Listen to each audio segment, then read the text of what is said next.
Hello everybody, this is Simon with Let's Play Sonic 2006, and with me I have here today our old buddies Sigh Hello.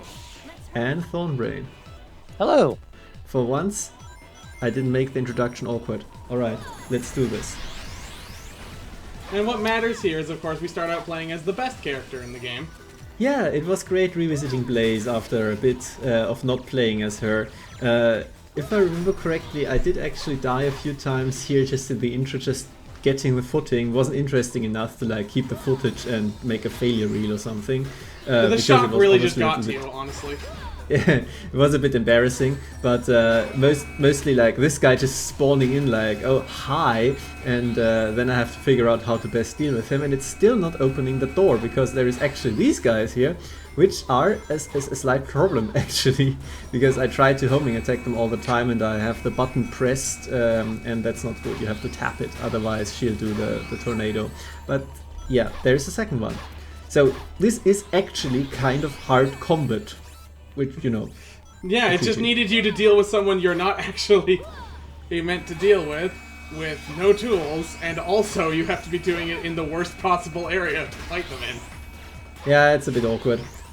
You can see that I try doing stuff with the tornado. It's like I think I got the double hit on it, but it's not great. Honestly, the game just has difficulties with anything that's above you.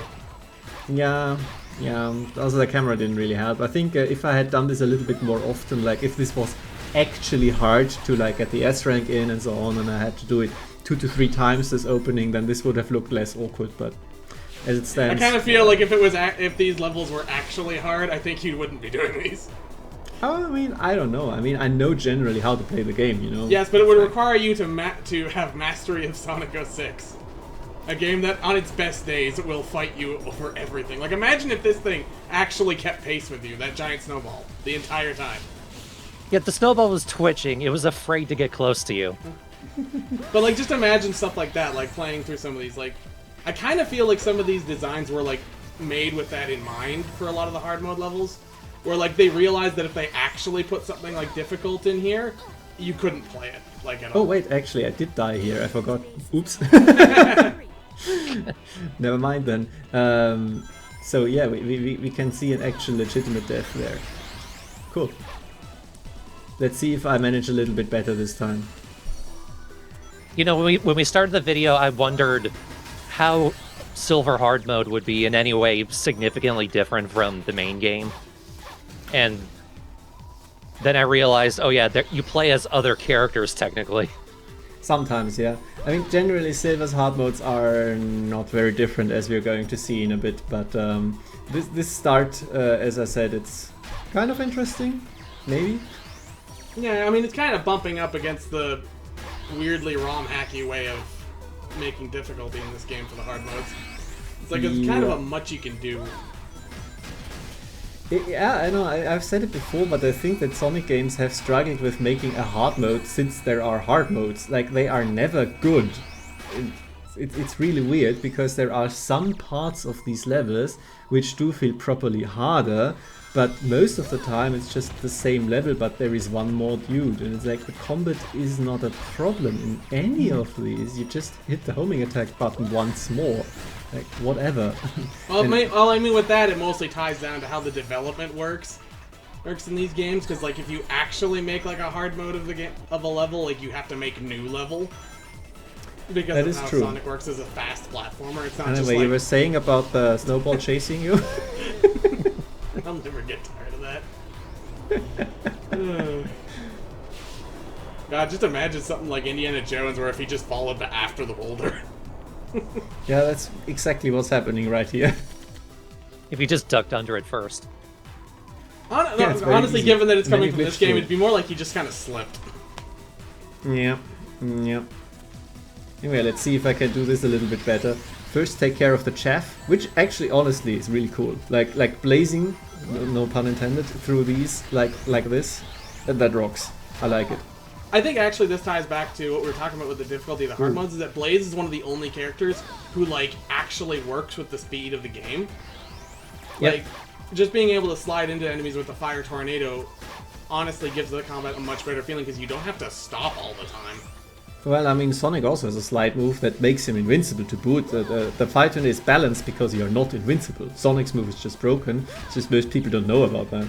Yeah, but the thing is, it's balanced by making you play as Sonic. Yeah, yeah.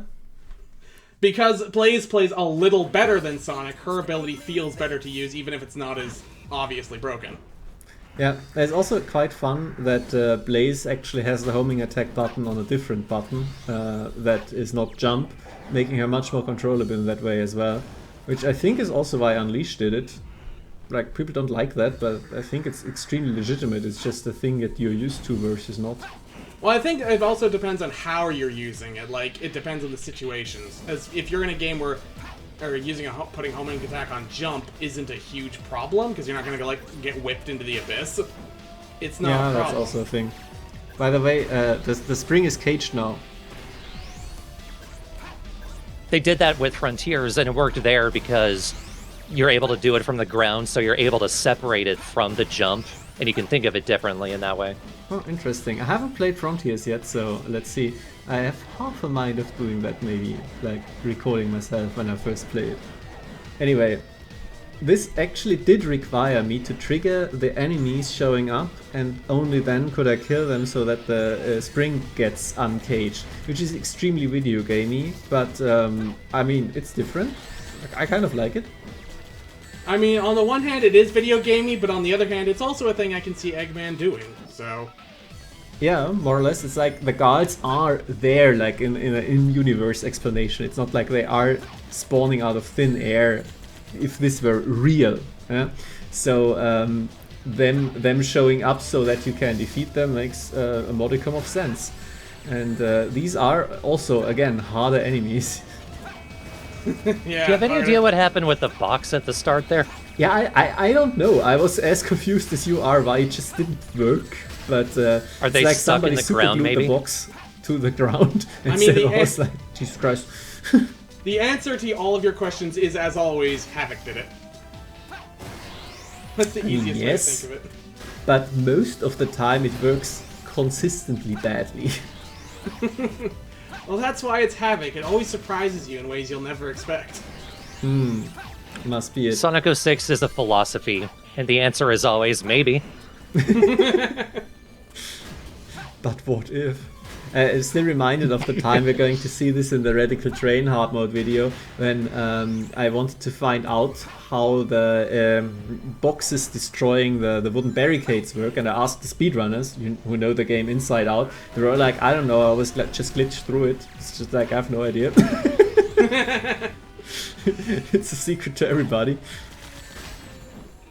Including the developers. Yeah, probably. It's a game that constantly surprises you. That's just like the Saga philosophy.